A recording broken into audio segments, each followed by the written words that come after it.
నమస్తే, welcome to journalist Srinu. Pulivendula ప్రతిష్టాత్మకమైనటువంటి నియోజకవర్గం. కుప్పం ఒక ప్రతిష్టాత్మకమైనటువంటి నియోజకవర్గం. కుప్పంలో చంద్రబాబు పోటీ చేస్తారు. ఓటమి తెలియదు, కానీ 2019 ఎన్నికల తర్వాత జరిగినటువంటి సార్వత్రిక ఎన్నికల్లో కుప్పం నియోజకవర్గంలో స్థానిక సంస్థ ఎన్నికల్లో కుప్పం నియోజకవర్గంలో వైసీపీ జెండా ఎగరేసింది. దానికి పెద్దిరెడ్డి రామచంద్రారెడ్డి ఇతర నేతలు అహంకార ధోరణితో మాట్లాడారు. అంటే పోటీ లేని చోట, అసలు పోటీయే చేయకుండా అడ్డుకున్న చోట గెలుపు పెద్ద గెలుపు కాదు. ప్రజాస్వామ్యంలో ముఖాముఖి పోటీ పడాలి, ప్రజలు ఇచ్చేటువంటి తీర్పుని అంగీకరించాలి, ప్రజలు ఇచ్చిన తీర్పుని గౌరవించాలి, ఆ తీర్పు ద్వారా మనం ఏంటనేది చెప్పుకోవాలి. కానీ కుప్పం నియోజకవర్గంలో ఆ ఇయర్లో అప్పుడు జరిగినటువంటి స్థానిక సంస్థల ఎన్నికల్లో, ఆ లోకల్ బాడీ ఎలక్షన్లో పోటీ చేయడానికి అభ్యర్థులను కూడా బయటికి రాకుండా అడ్డుకుని నామినేషన్ పత్రాలు చించేసి అరాచకాలు సృష్టించి గెలిచారు. ఆ గెలుపుని గొప్పగా భావించి చంద్రబాబు నాయుడిని కుప్పం కూడా గెలవబోతున్నాం అనేది ప్రతిష్టాత్మకమైన నియోజకవర్గం, చంద్రబాబును ఓడించి కుప్పం నియోజకవర్గం గెలవబోతున్నాం అని చెప్పారు. ఇది ఆ అరాచక గెలుపుతో. ఆ రోజు ఎలా గెలిచారో తెలుసు. అసలు పోటీ చేస్తే కదా అవతలి అభ్యర్థి గెలిచాడా లేదా అని చెప్పడానికి, ఇతను ఓడాడా లేదని చెప్పడానికి, అసలు పోటీ లేని చోట. సో పులివెందులు కూడా మా అడ్డ, మా సొంత నియోజకవర్గం, మేము ఇక్కడ చెప్పిందే శాసనం, మేము రాసిందే శాసనం, మేము చెప్పిందే వేదం అని చెప్పడానికి అక్కడ ఎవరన్నా కూడా పోటీ చేస్తే కదా తెలిసేది. ఇప్పుడు పోటీ చేశారు. ఆ రోజు కుప్పం బలవంతంగా గెలిచి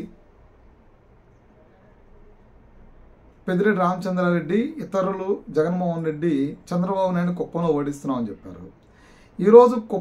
ఈరోజు పులివెందుల నియోజకవర్గంలో ప్రత్యక్ష ఎన్నికల్లో బై ఎలక్షన్ జడ్పీటీసీ ఎన్నికల్లో ఒక మహిళను టీడీపీ నిలబెట్టి వైసీపీకి సంబంధించిన అభ్యర్థికి డిపాజిట్ కూడా రాలేదు. 6,337 ఓట్లలో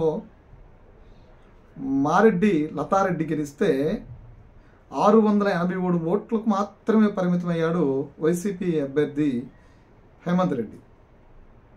అంటే దాదాపుగా డిపాజిట్ కూడా రాలేదు. అంటే డిపాజిట్ కూడా రానటువంటి ఎన్నికని, అంటే డిపాజిట్ కూడా ప్రత్యక్ష ఎన్నికలకు వెళ్తే డిపాజిట్ కూడా రాదు అని తెలిసి ఇన్నేళ్ళు వైసీపీ ఆగడాలు, కొన్ని అక్కడ పులివెందుల్లో వైఎస్ఆర్ కుటుంబం ఆగడాలు సృష్టించిందా? అంటే ప్రత్యక్ష ఎన్నికలకు వెళ్తే వ్యతిరేకత బయటపడుతుంది, ప్రజలు డిపాజిట్ కూడా రాకుండా ఓడిస్తారని తెలిసే ప్రత్యక్ష బెదిరింపులతోనూ భయపెట్టే రాజకీయాలతోనూ ఇప్పటివరకు ఏకగ్రీవాలు చేసుకుంటూ 30 ఏళ్ళు ఏకగ్రీవాలు చేసుకుంటూ వచ్చారా? ఇక్కడ గతంలో మనం చూస్తే కూడా ఎన్టీ రామారావు టైంలో కూడా అక్కడ జడ్పీటీసీ 4 ఉంటే 3 గెలిచారు. అప్పుడు జడ్పీటీసీ చైర్మన్గా ఎన్నికయింది నర్రెడ్డి తులసిరెడ్డి, ఇప్పుడు కాంగ్రెస్ పార్టీలో ఉన్నారు, మాజీ రాజ్యసభ సభ్యులు. ఆ రోజు ఆయన గెలిచాడు. అక్కడ 4 నియోజకవర్గాలు పోటీ చేస్తే, 4 జడ్పీటీసీ సెగ్మెంట్స్ పోటీ చేస్తే 3 గెలిచారు, 1 ఓడిపోయారు. సో అంటే పులివెందుల ఎప్పుడు కూడా ఎన్నిక జరగకపోవడానికి అసలు రహస్యం ఏంటి అంటే, ఎన్నిక జరిగితే డిపాజిట్స్ కూడా రావు అనేది ఒక ఆస్పెక్ట్ అయితే, ఇంకో ఆస్పెక్ట్లో చెప్పాలి అంటే కుప్పం ఆ రోజు బలవంతంగా గెలిచారు. అసలు అవతలేపు అభ్యర్థి పోటీ చేస్తేనే కదా మనం గెలిపోవటంలో ఇదయ్యేది. అసలు పోటీ లేని చోట గెలిచి చంద్రబాబు నాయుడు కుప్పం ఓడిస్తామని చెప్పారు. ఈరోజు ప్రత్యక్ష ఎన్నికల్లో పోటీకి వెళ్తే ఇదే వైఎస్ఆర్సీపీ అభ్యర్థికి డిపాజిట్ కూడా రాలేదు. మళ్ళా దీన్ని కూడా వైసీపీ చంద్రబాబు నాయుడు అధికారం ఉంది కాబట్టి పోలీసులను అడ్డం పెట్టుకుని ఎన్నికలకు వెళ్ళారనేది. ప్రజాస్వామ్యంలో ఎన్నికలకు వెళ్ళాలి అంటే ఇప్పటివరకు అది పులివెందులు అంటే వైఎస్ఆర్ కుటుంబం సొంత గడ్డని, వైఎస్ఆర్ కుటుంబం బలమైనటువంటి నియోజకవర్గం అని, సొంత నియోజకవర్గం అని, అక్కడ పోటీ చేయడానికి కూడా టీడీపీ భయపడుతుందనేది వైఎస్ఆర్సీపీ అభిమానులు, కార్యకర్తలు, అమాయకులు ఆలోచన. కానీ వాస్తవం అది కాదు. అక్కడ పోటీ చేస్తే స్థానిక సంస్థల ఎన్నికల్లో పోటీ చేసి ఎన్నికలు సజావుగా సాగితే, ఎన్నికల సరళి సజావుగా ఉంటే, ఎన్నికల నిబంధనల ప్రకారం ఎన్నిక జరిగితే డిపాజిట్స్ కూడా రావు. సో దీన్ని బట్టి నాకు అర్థమైంది ఏంటంటే, ఇదే పులివెందల ఇప్పుడు జగన్మోహన్ రెడ్డి బై ఎలక్షన్లో డైరెక్ట్గా పోటీ చేసినా సరే ఓడిపోతారని తెలుస్తుంది.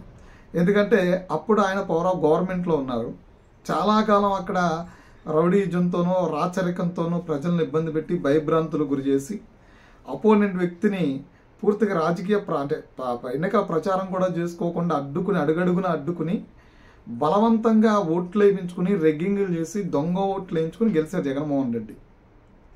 ఈరోజు ఇలాంటి ఎన్నిక మళ్ళా పులివెందుల్లో జరిగితే, పులివెందుల నియోజకవర్గానికి ఈసారి ఇలాంటి ఎన్నిక జరిగితే ప్రజాస్వామ్యం కూనీ కాకుండా స్వేచ్ఛగా స్వతంత్రంగా ఎలాంటి ప్రలోభాలు లేకుండా బలవంతపు ఒత్తిళ్లు లేకుండా ఎన్నిక జరిగితే జగన్మోహన్ రెడ్డి అనేటువంటి పులివెందుల ఎమ్మెల్యే వైఎస్ఆర్సీపీ నాయకుడు నిర్మోహమాటంగా ఓడిపోతారని అర్థమవుతుంది. ఎందుకంటే ఈ ఎన్నికలో తెలుస్తుంది కదా, కనీసం పోటీ కూడా ఇవ్వలేనటువంటి అభ్యర్థి, వైసీపీ అభ్యర్థి కనీసం పోటీ ఇవ్వలేదు.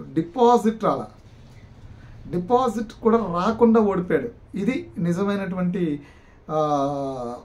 ఎన్నికని చెప్పాలి. ఇది నిజమైనటువంటి అవమానం జగన్మోహన్ రెడ్డికి అని చెప్పాలి. ఇప్పటివరకు జరిగినటువంటి ఎన్నికల్లో జగన్మోహన్ రెడ్డి అవలంబించినటువంటి నియంతృత్వం ఇలా ఉంది కాబట్టి ఈరోజు పులివెందుల ప్రజలు ఆ తీర్పు ఇచ్చారని కూడా చెప్పాలి.